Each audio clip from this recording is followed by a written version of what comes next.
Throughout the 6th episode of the Amazing Digital Circus, there is a common theme of accepting and rejecting humanity. There are obvious examples of this. Zubul hammering into Gangle that she's a human being and not a toy, juxtaposed with Jax explaining to Pomni that he sees the characters as just that, characters in a cartoon world who've lost their humanity. We all just became archetypes. I at least have the self-awareness to choose who I am. But there are other elements at play that bring the real world to the circus. Down-to-earth conversations on humanity and self-hatred are complemented by audio, lighting, and set dressing different to what is usually expected of the circus. There are changes in their environment and subtle details that help make the emotional moments feel that much more authentic and grounded in reality. You are not a toy! The first example of this is when Zubul is comforting Gangle. Hey, you deserve better than thinking about him when he's not even here. Behind Zubul, there are sunbeams projecting onto him, coming from a patch of cloudy blue sky. The light reflects realistically, glaring off their plastic toy body back at the camera, making Zubul appear powerful and striking. In the circus, the characters are usually lit by an unseen light source. The main foyer has no ceiling lights or sunroofs. There are multiple bubbles of a cloudy blue sky, but no sunlight appears to escape from them. Though there are sunbeams earlier in the episode, used to sell the tension and highlight each team before their match starts. It feels almost non-diegetic, something only for the viewer or done by the circus to sell the anticipation of the countdown. In the conversation here, it's also used to sell the scene as an important moment to the viewer, but also helps to subconsciously ground the scene. Naturalistic lighting with realistic reflections for a down-to-earth conversation. You're a human. You're not his toy. It sometimes doesn't feel that way. In the audio department, the character's voice echoes in the large castle they're hiding in.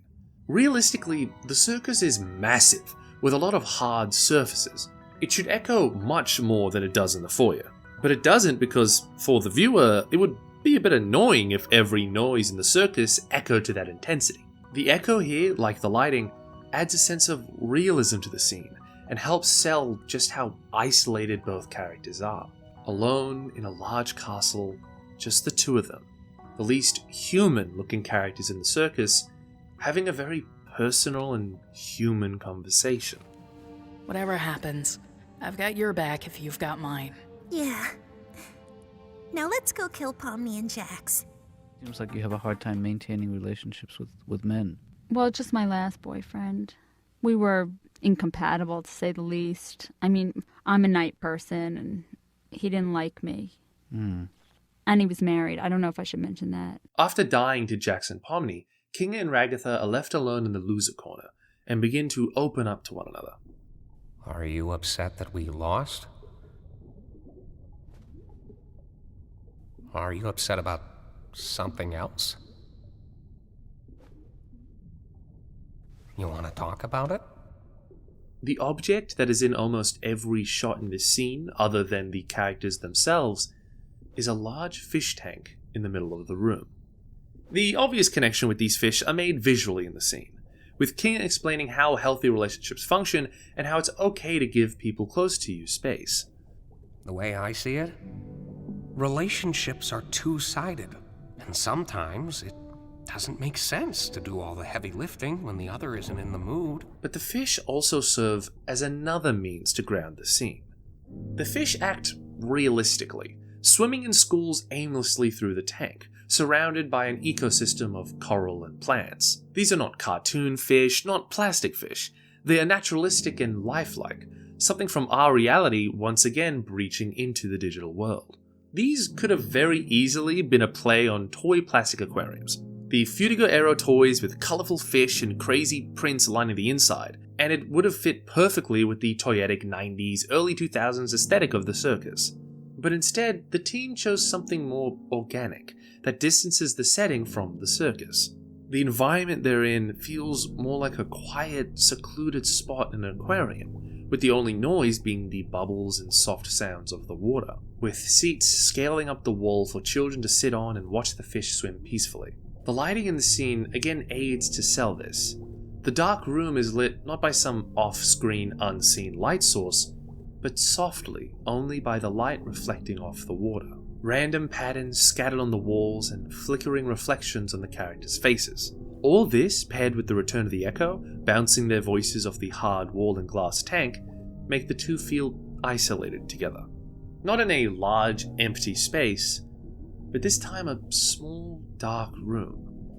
And the scene feels more intimate as a result.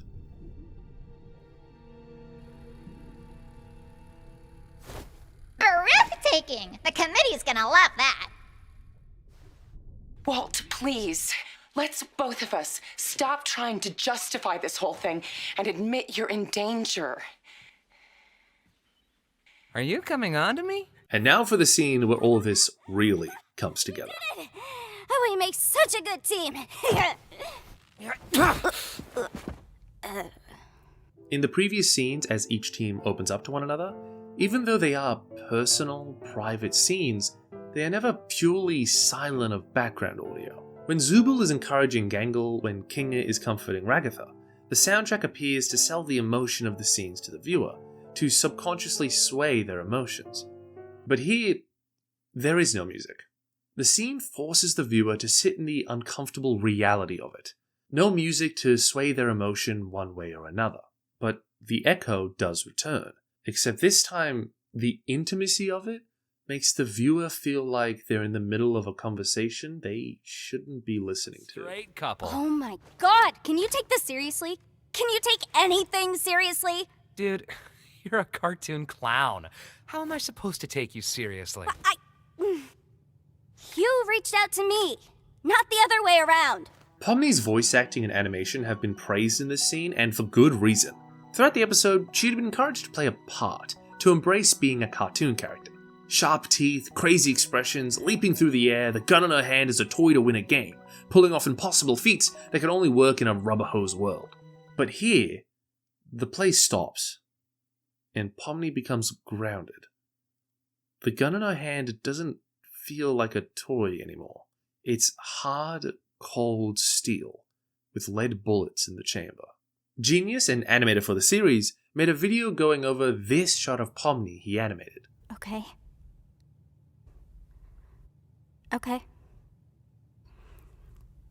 He mentions his intention when working on it, how he wanted to emphasize her breathing and the notes he got from it. And Goose's idea is, I think she could move her lips around a bit in the silence as she's trying to not show how much that hurt her. Like she could clinch them inward to stop them from making any unwilling movements. Austin says here, it's very hard to hear, but there's a nose breathe and a lip smack here. Maybe we can incorporate that into the anim to up the realism of the moment even more.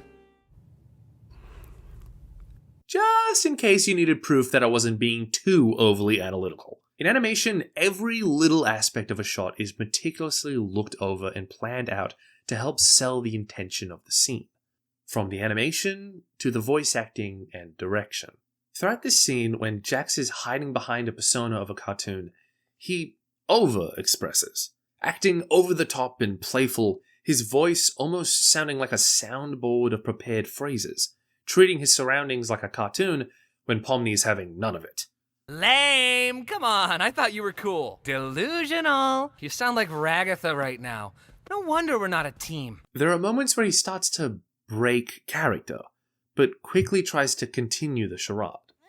It's not until this scream where he fully transforms. Stop! When Jax screams, sure, he does it in an over-the-top cartoony expression. Sharp teeth, long neck, eyes wonky and tongue out. But the way he screams here is anything but cartoony. Jax is an obvious play on Bugs Bunny, one of the most iconic cartoon characters in the world, known for being a prankster, a trickster, someone to laugh with. Very funny. Whenever Bugs does scream, it's not a real scream. Mel Blanc, his original voice actor, had this iconic yell he would give his characters, always shouting in an over-the-top manner that reads as purely funny. You can hear the echo of the recording booth, the mic peaking. It's so extreme that it makes you laugh. The way Jax yells gives the opposite impression. Jax's voice actor, Michael Kovac, could have homaged Blank's yell, adding to the mask Jax is trying to desperately hold onto in the scene. But he didn't. When Jax screams, it's guttural, sudden, desperate, like he's letting out all the air in his lungs at once, huffing after the fact to collect himself. It's not funny or silly, it's confronting and shocking, somewhat frightening, quick, sharp, and real. Stop! Post-scream, Jax begins to lie through his teeth about enjoying torturing the people who know him. As he tries to protect himself by placing walls around him, the world rejects his stance. He says that he sees the people around him as just cartoon characters. They aren't real, aren't human, just toys to play with. I'm the one who causes pain for fun! And yet, by his side, falls dust.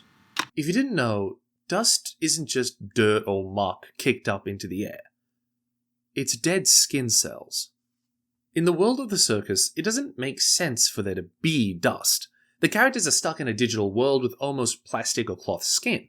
But it's here to bring some reality to the circus. Not only does it make the scene feel that much more placed in our reality, but it also proves Jax wrong. The people in the circus are human. And so is Jax. There's nothing more to me. So please, just stop looking.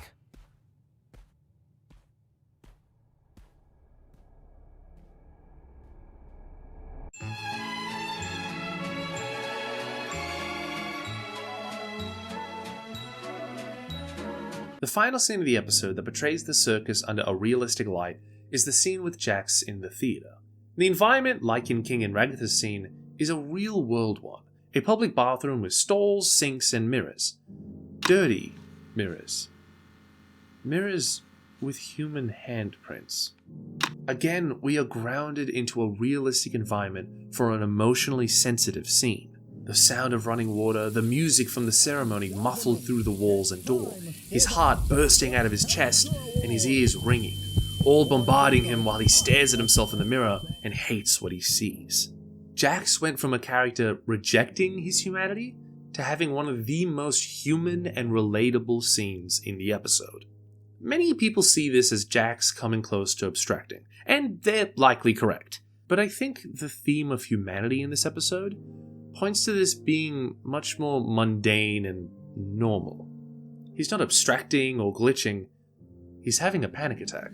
At the end of the day, Jax isn't a cartoon character. He's not an NPC. There is no audience in this world he is performing for. The reality of all of it, everything Pomni said, floods his body and his mask falls off completely. He looks at himself in the mirror and he hates the digital world he lives in. He hates being a cartoon. God, you look stupid.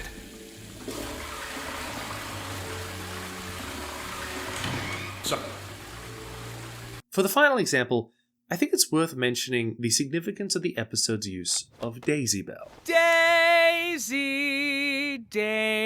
Daisy, give me your answer. Are you seriously gonna start singing that? As many of you probably already know, this song was sung by an IBM 7094 in 1961, in the first case of a computer successfully programmed to synthesize speech and music. Many see its inclusion as an allusion to Kane and the AI of the circus mimicking reality, trying to appear human. And while I think that may be the case, I also think it's worth noting who actually sings the song in the episode.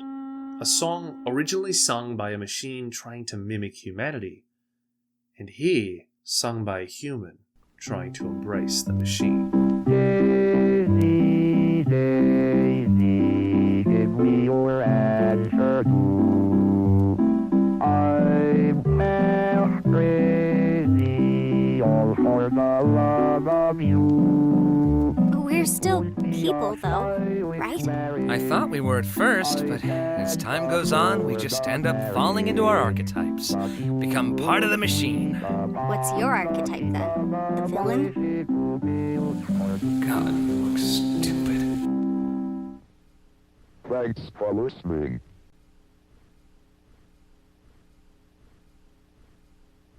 The people in the circus